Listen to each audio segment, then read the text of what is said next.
Hey everybody, out here with yet another video coming from, same place, coming from northeastern-ish edge of Moscow in Russia here. It is, kind of miserable out today because it was warm for a few days. A lot of stuff started to melt, that's why everything is kind of nasty. But then, in the last day or so, the temperature's plummeted. But it hasn't snowed yet, so, a lot of the snow's melted, or it's, formed this complete crust on the ground where it all, starting to melt, and then it just all froze solid. Well, let's put it this way, I'd be better off with skates or something right now, honestly. This is a, one of those videos I'll put out 5 million disclaimers in the beginning so people don't come at me saying how horribly hypocritical I am. But I just wanted to talk about the idea of, Christian masculinity. Now, where am I going out with this and where are the disclaimers? So, there's obviously a crisis of masculinity out there, right?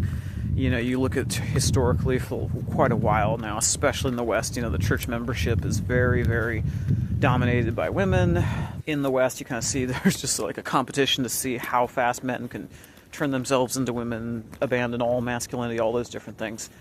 And it's finally becoming popular, especially in sort of the Reform circles. I see this a lot of the Reformed Baptists and all. I am kind of thinking once again with something that Joel Webbon was going out with his sort of ongoing little war with, seems with Doug Wilson's group and all that. It's starting to become popular to kind of address that, we gotta push Christian masculinity and address the crisis of masculinity.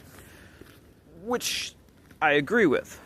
I foundationally do. There's obviously a crisis, and it's obviously people are being, the way pastors act is feminine, it's sort of just absolutely shameful, doesn't reflect Christ at all, and how in Christ's, courage, in often ways, aggressiveness. Think of using a whip to drive out the money changers.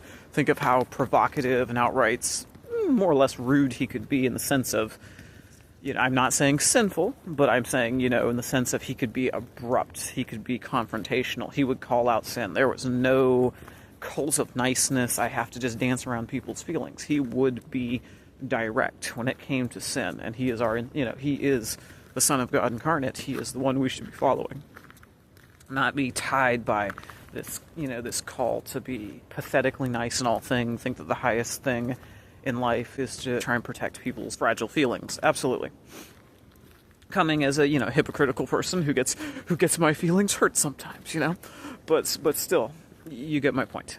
Anyway, the thing I'm calling out here is, and where I'm going to, disclaimer that I'm not wanting to be a hypocrite here, because I might put out some videos at some point or other dealing with things that touch upon this question, this idea of Christian masculinity, all this. So I'm disclaimering here. But I do see a lot of this stuff dealing with Christian masculinity that's kind of pathetic in the sense of, if you look at what Adam's created to do, right? God creates him in the garden with a purpose, right? You could say in some sense the creative work is not done, right? There's all the, God has put the creation in order, but there's more of the ordering and the continuing in creation that is to be done. Man is in God's image, and they're carrying out this sort of creative work, right? There's a garden that's in perfect order, but the rest of the world, the farmer Adam is going to be helping to turn the world into a garden and making an ever more beautiful creation, right? Continuing through being the image of God in the work of God. He's given a task and a job. Now, God then creates Eve. Now, Eve, in a lot of ways, if you think about it, is created to be in relationship with her husband to help, there's now going to be part of the human family is going to be the family, right? She is created very much right from the get-go, coming from Adam's rib, right? Tied to the idea of relationship. So Adam's created with a task, she's created with a focus on relationship. And you see this, how men and women act, how they focus and all these things. But it is very interesting to me to think a lot of this Christian masculinity stuff is almost more kind of reflective, relationship-y type stuff, How do I act masculine with my friends? How do I look masculine? How do I do X, Y, and Z? And I just always have to facepalm and go, it's so much about how do I feel about masculinity? How do I think about masculinity? Instead of going,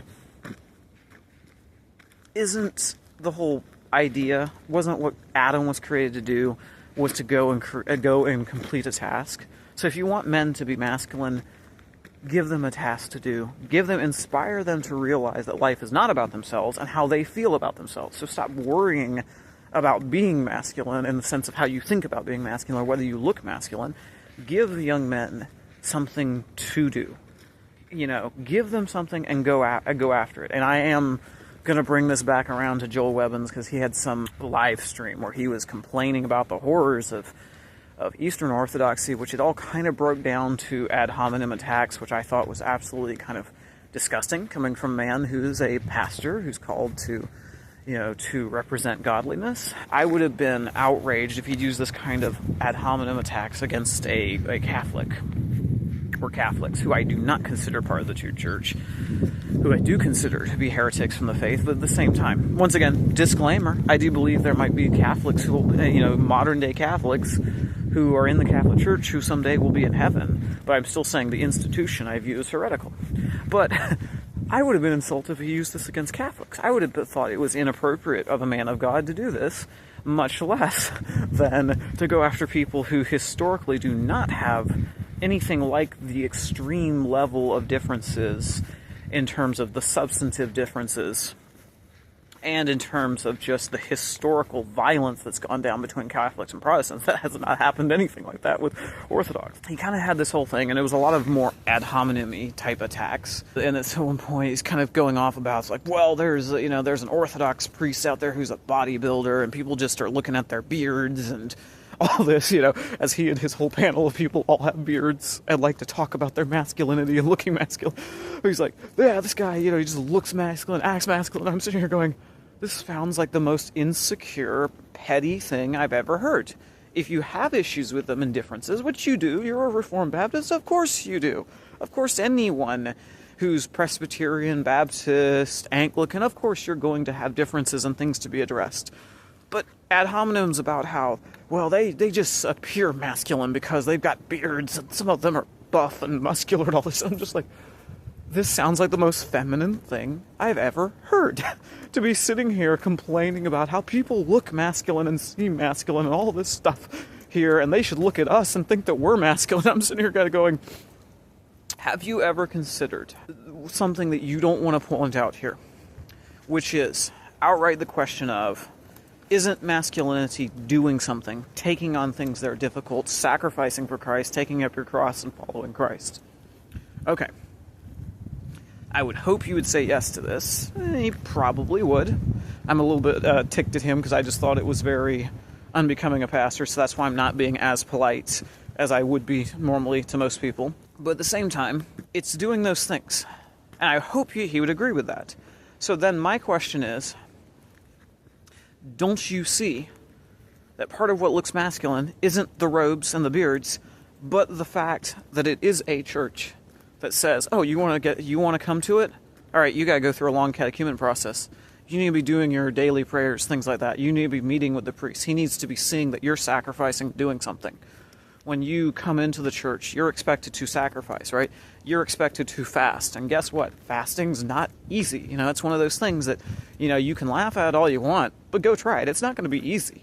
It requires people to make some sacrifices, have discipline, grow up, and let's be honest, expects young men to show maturity and growth, right?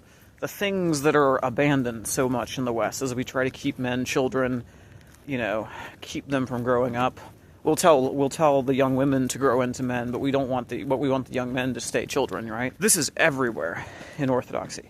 So maybe instead of doing the ad hominems, Protestantism as a whole needs to have a serious look at itself and say, wow, maybe there should be some emphasis on God's law and holiness, some emphasis on sacrifice, and some emphasis on taking up your cross, instead of sitting here and talking about masculinity as a thing, about how you should be more masculine. Give people something to do and sacrifice for so they'll go and be masculine. Back to my disclaimers, yes, there is a place to talk about masculinity and how you think about it and all that stuff as a concept, as this kind of is. But what I'm still getting at is, you missed the whole basis of everything. It's like you missed the forest for the trees on this one. You're sitting here focusing on externally how things look instead of looking at what the basis of it is.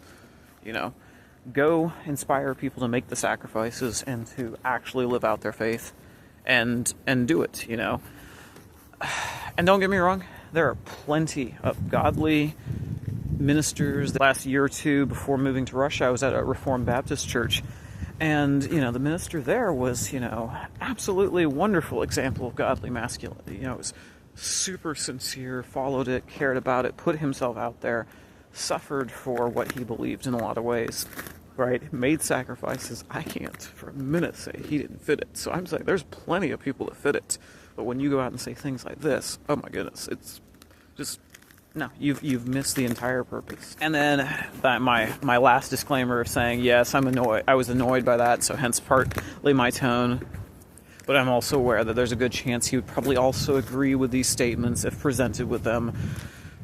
I am aware of it, but I am still saying for, you know, just because, you know, de jure side he might say and affirm these statements, de facto it's acting, you know, a lot of this is acting very feminine, and it's more than just his video. I've seen a lot of these videos kind of delving into the whole, you know, to look masculine, act masculine kind of stuff coming from the Christian side that do very much fall in this same line of talking about masculinity instead of encouraging people to actually be masculine.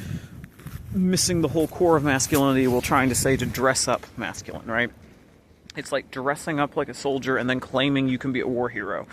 It's like being a reenactor, but then thinking you were actually a redcoat or something like that, right? It's not what it is, and a lot of this kind of talking about it kind of stuff is doing that same thing. So to a certain extent, yes, I completely agree that crisis of masculinity is a huge crisis. That if Christianity, well, I should say that Christianity has to address, that young men have to grapple with, all churches have to address. But at the same time, to a certain extent, talking about it, if you do it in the wrong way, ends up just being more hindrance than help. It's more femininity. It's more focusing on the relationships and the connections and how you feel about things and how you interact with things, and avoiding the more masculine call to go out there, sacrifice, and follow Christ. So anyway, there's my soapbox for the day on that one. More from me soon.